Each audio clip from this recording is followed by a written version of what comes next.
Hey, what's up guys, this is Astranox. Today we're going to be doing a video with Specter Tenebria again, but this time it's going to be on my second account and we're going to be running a tanky setup. We're going to have Troublemaker Crozet protecting Specter Tenebria. She's going to be the sole damage dealer in the group, so we're going to be doing some battles. Let me show you her stats real quick. Yeah, so it's going to be Troublemaker Crozet. There's going to be Ray in the group. There will be... I don't think I'm going to be bringing Ruel. General Purgis is just working out so beautifully. So I'm going to be bringing him along because, man, the amount of combat readiness we're actually getting out of General Purgis throughout the whole fight is completely insane. He's allowing us to just cycle through our skills like very fast, very fast. And it's just so much value, man. Like we just keep on going and lapping the enemy team sort of. So yeah, it's definitely great. So that's Specter Tenebria for you guys, and I'm not gonna have Remnant Vault in this video. That's basically she's gonna be taking the spot of Remnant Vault when I did showcase him. So yeah, Celine's on my defense, working out just fine, and I'm in Champion League on my second account as well. It's just I'm not such high ranking in Champion. Next one is General Purgis, of course. Not going to be showing you guys his gear. You can check that out in the Remnant Vault video if you want to see it all. And that's Troublemaker Crozet, my stunning machine with this exclusive equipment. Now we have Ray here. And he's on high defense with high effect resistance. Seems to be working just fine. In terms of pieces that are reforged, it's definitely not as much as my account number 1. It's just some of the gear here is definitely not, it's not God tier like account 1. So I guess it's more realistic to aim for those stats. So I've shown, yeah, everyone has been shown, right? Yes, that's it. Let's go in there. Let's do it up, baby. So it's a new week in Arena. I was in Blind Day on account 1, 2, 3 in Champion League. I almost hit Legend on account number 1. Actually, I had to go grocery shopping. And 30 minutes before the end, I hit Legend. I got hit twice. So, I mean, in that 30 minutes, I only got hit twice. And I think if I just kept on going, if I maybe refresh with Skystone, which I usually don't do, I could have pushed into Legend. So I could have gotten more Skystone, but it's all good. I'll try it another week. So that's my stats here. So let's go in there. And I spotted team number 5. That would be a good team to go against because... look at these dark heroes. What that means is combat readiness. Constant combat readiness with General Purgis. Love it. We got Ray to counter Bazaar. That works very well. You just gotta make him slow. Now let's look at the damage output of Specter Tenebria.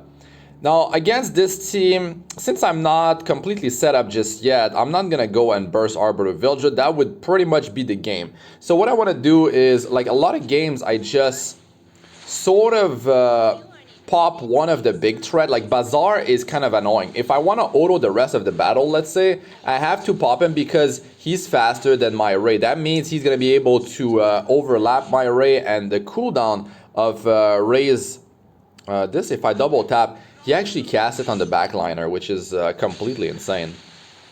That is like pure survival out of Crozet for your team. So you see General Purgis here. If he didn't cut in, we'd be in big trouble. We'd be in big trouble because... never mind. We are in big trouble. Never mind.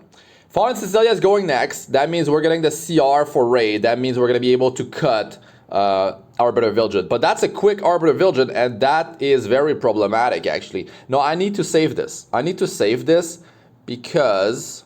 let me just attack Arbiter here. Because I need to counter this. The skill 3 of Fallen Cecilia, the skill nullifier, is just a great way to counter it with General Purgis, and I love that. It just gives you so much value out of that skill when you're just going for that counter. Now, it's all good. It's all good. We're just going to be... actually, it's a good time now. Let's go for Arbiter. And let's keep Bazaar in check, since I'm not autoing this. And of course, doing an auto battle is not as successful as doing this this way, like just, you know, manualing through it. Now, General Purgus is just giving us constant combat readiness, which I love. And the thing that I should have done is probably soul burn that stun. Now, Fallen Cecilia is going to go, and she's going to bring us ahead of Arbiter. So we'll be fine. We'll be fine in that department. To be honest, I don't want to, like... I don't want to heal up with skill 2 just yet, but I have to do it. I have to do it because I have to get ready for the potential kill here on Arbiter. And you never know, with dual attack, sometimes it could trigger his, well, him dying, and then that would be very bad. That'd be very bad. So we want to not have him go. And you see, dual attack right there. Like I called it. That's what happens. Bazaar, we're going to try to provoke, because now we have all these heroes are attacking General Purgus, but now we're making it even worse for them. Yeah, there we go. The Elbrus, or... yeah, it's the Elbrus there. Or was it the AoE? The thing is, with General Purgus, with Troublemaker Crozet, if you attack the backliner when he's on the... oh my god, on the team, please tank it. Oh boy. Oh boy, okay.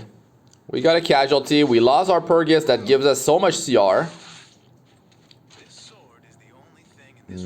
We have to go for it. We have to keep him in. We have to keep him in check. That's okay. You can go on Ray. He's tanky. Now, if you think about it here, I could give this to Ray, because him and Ray are going to be the one being attacked. They will be the ones being attacked, and Arbiter will try to keep him in check. So that's the plan. That's the plan. We have to wait it out until we can heal with Ray again, which shouldn't be too long. The problem is his cooldowns are quite long.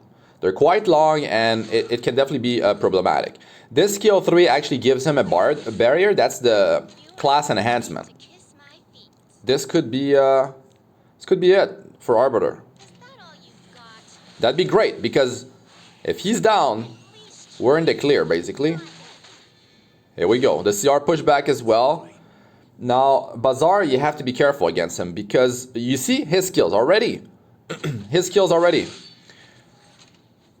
He's going to go, but Ray's going to go as well. So we're going to be able to clean that up real good. And we're going to be able to heal up. We got the soul. Got our 10 soul here. We can soul burn. Oh my god, he's got he's got high effectiveness. Uh-oh. This ain't good.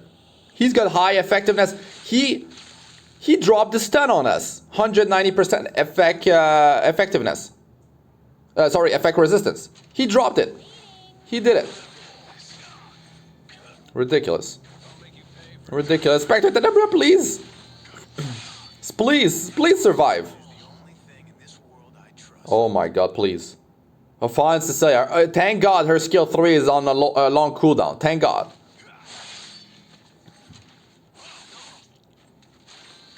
Jesus, what's happening to Ray?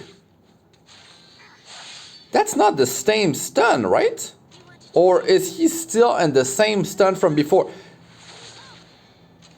That's the longest stun I've ever seen. Oh, she's going now. We have to land this. Okay, thank you. Oh. We don't have the souls for it, but at least we can keep the team afloat. What's up with this Abyssal Crown with the, like, 300% effectiveness on that Bazaar? What was that? What was that? Let's just give it to Ray. It's okay, we can tank the rest. It's all good.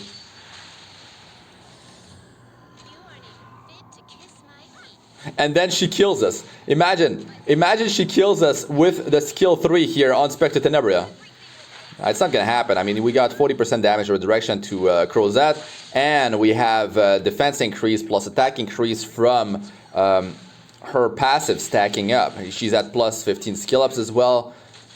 So, I mean, she's got great survival when the battle drags on like this. When she reaches like 5 stack, even though her base survival is quite garbage, well, yeah, it becomes better. It becomes better. Now, the problem with this team is, well, if you lose General Purgus, that means you don't have your attack buff anymore, and that definitely slows things down. But it's all good. I mean, we're just cleaning this up, and we'll move along to the next battle here.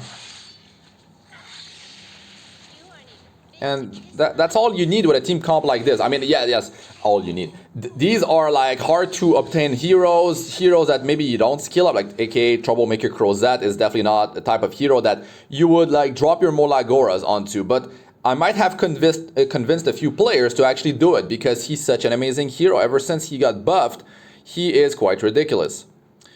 Okay, now I have to look through this list here. This is definitely not... some of these battles have too much sustain or just too much damage. Team number 3, we counter Dizzy. We counter Bazaar, so that's okay. Nirsa could start to hit pretty hard. The damage might be split. Let's actually try it out. I'm actually curious. This is not the type of team that I go against. But we do have Specter Tenebria with her skill 1 that can be countered from those pesky Elbrus triggers on... Charles, you guys know about that, right? Yeah. Now it's the start of the week. That means there's some players that are ranked pretty high that might be in Champion 5 right now. So we don't have a Fallen Cecilia to worry about. The problem with this team is that we cannot abuse General Purgus as much. And there's another issue. Illa's Violin on Dizzy could be problematic. I mean, it would just remove our immunity. That means if she's cycling, that means she's just going to be very dangerous. She's just going to start to cripple us, and Ray's going to be not going to be able to pull through, not going to be able to cleanse us like constantly. So I'm going to take a risk here. There is Charles, but there's also Dizzy. Now Dizzy, we can wait it out, I guess, and if we land a kill on Charles, which shouldn't be too hard, what happens is that we're going to potentially push back their CR, which is definitely something I'd like to happen. And yes, nice. So, I mean, they basically lost half a turn each now. It was full combat readiness reduction. It's 50%, I believe. Oh, here's a problem. Here's a problem when you run Ray. Right there. When you soul burn with Specter Tenebria, you lose the immunity very fast. And that ain't good. That ain't good. Now she's fully crippled. Yeah, that's why taking out Dizzy would have been nice. Crozet needs to be kept alive here. Let's start working on Dizzy. I mean, they don't have sustain, so I can start to grind them out. Thankfully, we got the crit to land. Oh, wait a second. Isn't it the 3-turn immunity from Ray? Did the Illa Violin take out the immunity? No, I'm a bit confused there. Let's look at Ray's skill 3. Oh, it's 2-turn. Of course, 3-turn would be way too good. What am I saying? 3-turn would be too good. At least we got some dispelling from his skill 1, which is definitely helpful. I mean, it definitely adds up. And we can also do this. It's not always bad to just soul burn her skill 1 because you can get out of debuffs as well, faster. So this team seems to be fine. That could have been bad, but I mean, we're just slowly grinding them out. And what happens is that Specter Tenebria just starts dealing more and more damage. She's safe in sort of stealth. It's not pure stealth. It's just that she can't be targeted by single target attacks until everyone else is dead. So it's working sort of like stealth. It's just that stealth is better because, well, just the fact that AoE attacks against stealth, the damage is reduced by 50%. So that's a big survival boost. But also, there's a downside, is that you can get knocked out of stealth, and when that happens, well, That's it. But Specter Tenebria cannot be knocked out of her, like, the way her untargetable by single target attacks. Whatever, here, let's just clean this up. So Mirza is definitely a hero that you have to watch out for. She could potentially almost solo your whole team. If she picks off your damage dealer, then you might be left at the mercy of your supports. I mean, it's hard to take her out. If she's on a lifesteal set, yeah, that could be problematic. And if let's say she's still up with a support, that might be it. That might be the game. You're not going to be able to take her out or the support. The lightning damage is going to start to stack up, and you're going to be done for. You can't do anything. Love that they are evading when they're stunned, though. Like, how you even do it? How do you even evade when you're stunned? Like, how does that even happen? But yeah, I mean, it's... what would happen is that if that's not the way it worked, then evasion would lose quite a bit of value. Let's refresh this. I'm just showing you guys how I proceed with my attacks. That team number 4 is kind of... That's a dangerous one. Tenebria just gonna like cripple the team. Out of this, to be honest, I'd like to fight a team that doesn't have sustain, so it doesn't last forever. So let me go through this list here. We can fight Charon, that's fine. Ray can survive it. Oh, we got... Wait, is that the same player? It is not.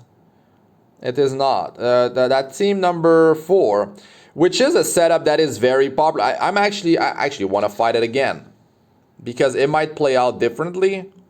Is it exactly the same comp? It is. It's just a comp that is popular in the top as well, because the combination of Arbiter Vigilant plus Assassin Cartuja is deadly. The potential RNG there. And then you have Bazaar, which is a staple hero in a lot of teams, because, I mean, he counters so many different things. Then, well, let's just use that on her, which is what the AI would do it. And then you got Fallen Cecilia, which, like, boosts their survival tremendously. You know what?